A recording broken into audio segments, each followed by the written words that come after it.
আর ওই মিলাদুন্নবীতে আমরা অংশগ্রহণ করার কারণে বাতিলরা আমাদেরকে বেদাতি বইলা গালি দেয়। কি কয়ে গালি দেয়?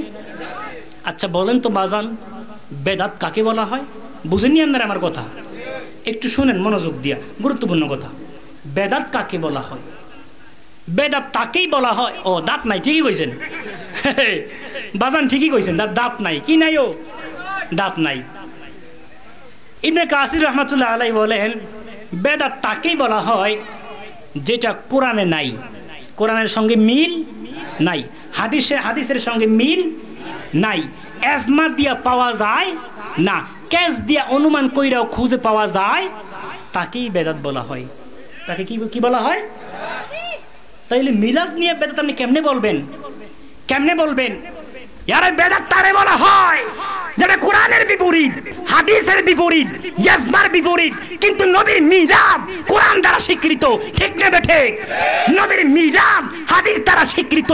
নবীর মিলাদ ইজমা এবং কিয়াস লাগে না রে, হাদিস দ্বারা, কোরআন দ্বারা স্বীকৃত। আর এই স্বীকৃতির বিরুদ্ধে গিয়ে যারা আমাদেরকে বেদাতি বলে, এরাই হলো জামানার আসল বেদাতির দল। হাত তুলে কোন ঠিক না বেঠে?